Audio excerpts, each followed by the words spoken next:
The first question is, the Neolithic site Mehergarh was situated on the banks of which river? And your options are Dashk, Bolan, Sindhu, none of the above. So what you have to do here, that you have to eliminate the options if you don't know the answer. Though this answer is very easy, but if you don't know the answer, Mehergarh, then Sindhu, then Dashk, then Bolan. So you have to eliminate that which one be the nearest possible to the Mehergarh. So here the Bolan is the nearest possible. So moving to the explanation part. So Mehergarh, the oldest Neolithic settlement in the Indian subcontinent, and where it is located? It is located on the banks of Bolan River in Balochistan province of Pakistan. So many times in prelims question, they always ask that Mehergarh is situated in India or Pakistan or Bangladesh or Afghanistan. So you should not confuse here. It is situated in current Pakistan. And Neolithic culture was more developed than its predecessors' culture. The humans of this period were not only the consumers of the food item, but also the producers of the food items. So in Neolithic periods, from consumers, we have also become the producers. They were completely familiar with the agriculture and animal husbandry. So in prelims examination, when there will be the statement that in Neolithic period, they are familiar with the agriculture or animal husbandry or not, then your answer must be yes, because they are familiar with the agriculture and animal husbandry. Moving to the next question.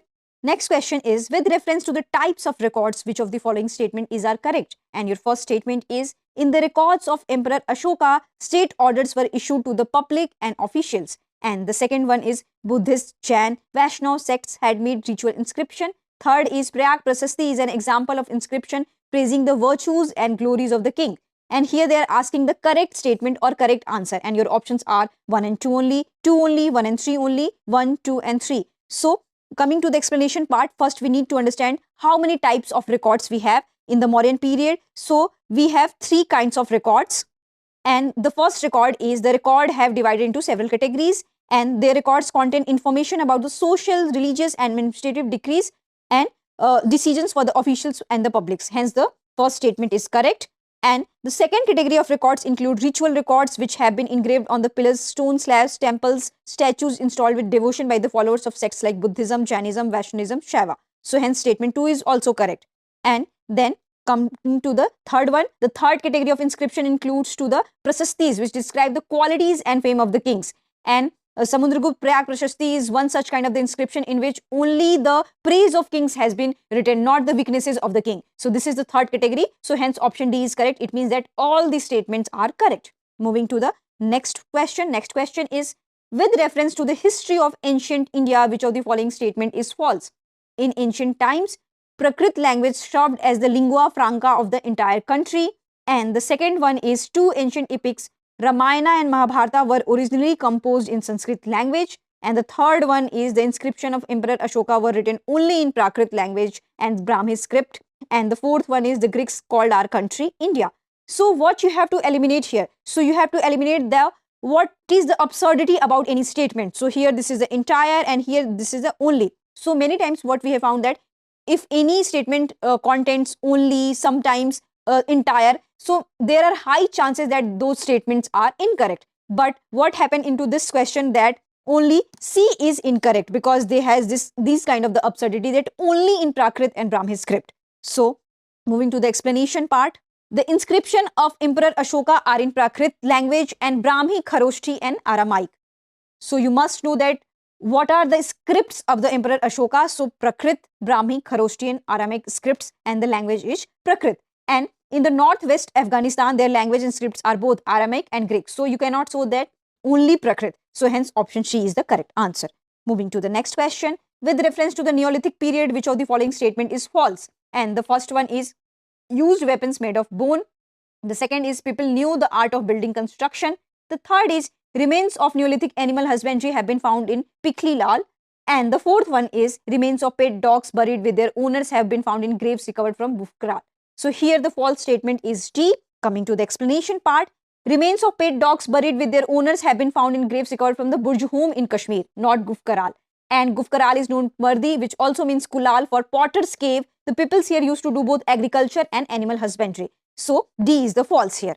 Moving to the next question. So the next explanation is, it is noteworthy that huge technological progress took place during Neolithic period. So here we are talking about the features of the Neolithic period. So huge technological progress took place during this period.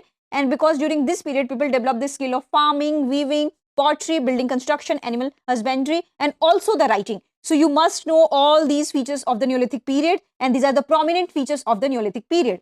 Moving to the next question, match list 1 with list 2, select the correct answer with the help of codes given below the list. And here, this is the site, and here it is the remains, that what remains have been found from here. Mehergarh, Pikhlilal, Chiran, Burjhom, bone weapons, Gartawaz, agriculture, pile of ashes. So you have to match here. So when we talk about the Mehergarh, then agriculture would be the must. So from this, you can also try to eliminate your options. And so moving to the question answer part. So Mehergarh, agriculture. Pikhlilal, ash heap. Chiran, bone weapons. And Burjhom, Gartawaz. So Mehergarh is always known for the agriculture. So when there is the agriculture, then your answer must be the near to the Mehergarh. And when we are talking about the Chiran, so the weapons are the main element there. So if you know the two answers, then you are able to eliminate other two also. So hence option B is the correct answer. Moving to the next one. With reference to the Jorwe culture, consider the following statement. And the first statement is Jorwe culture was an urban culture. And the second is this culture was found in Western Maharashtra. And the third one is evidence of fortification has been found from Damabad. So here what you have to take care of. So here we have to find the keywords. So here they are focusing on the urban culture. Here they are focusing on the location. And here they are focusing on the features, which is fortification. So on the basis of all these facts, you have to answer. Let's see the answer. So it is the B. And what is the B? So B is the 2 and 3.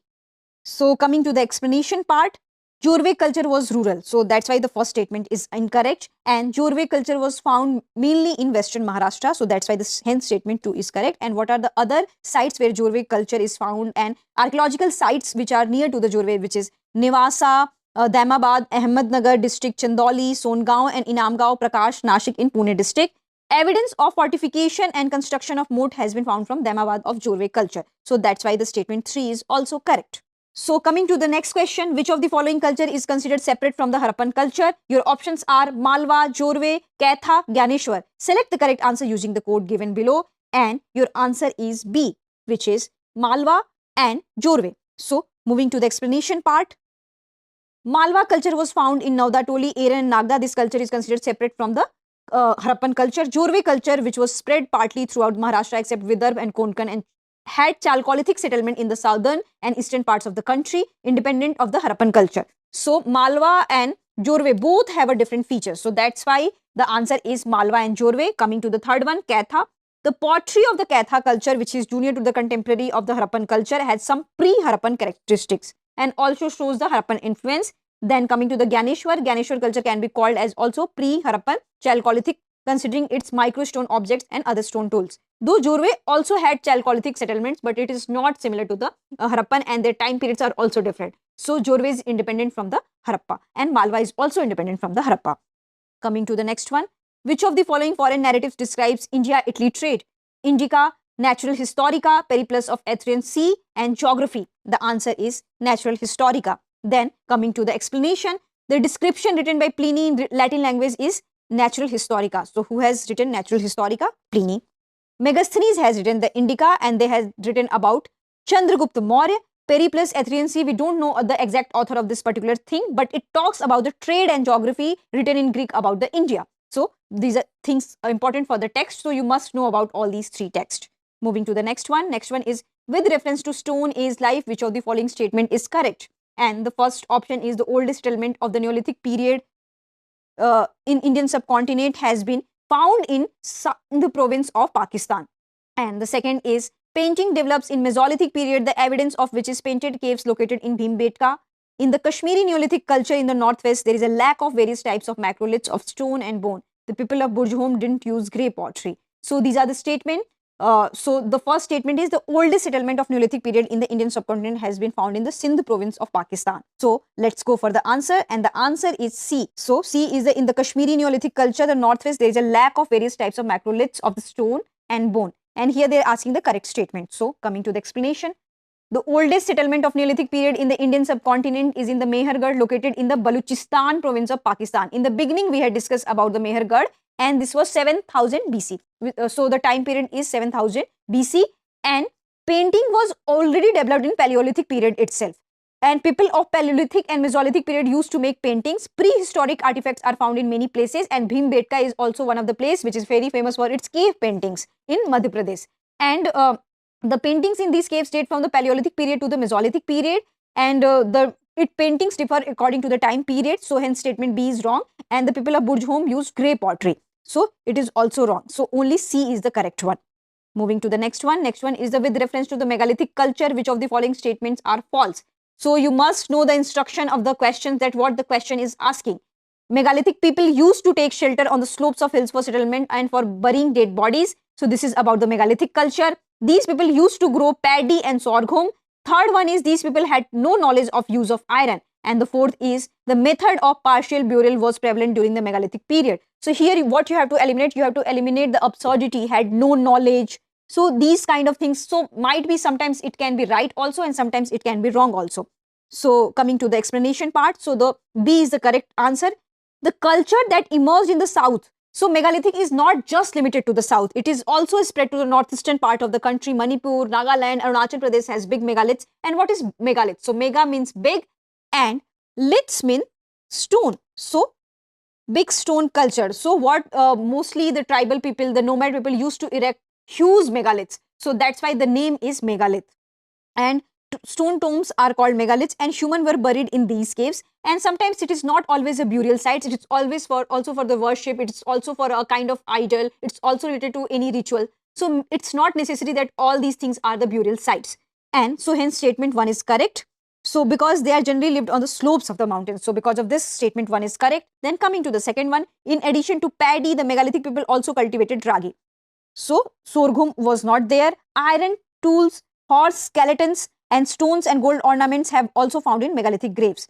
So here I already had told you that you should prevent from absurdities, and that statement says that no knowledge of the iron. And here there is a knowledge of iron tools, horse skeletons, stones and gold ornaments. So that's why statement 3 is false. And during the megalithic period, the method of partial burial was prevalent. So this statement is true. And what is the method of partial burial? So the method of partial burial says that sometimes they buried and sometimes they left the bodies for the animals and for the different wild animals to eat. So this whole particular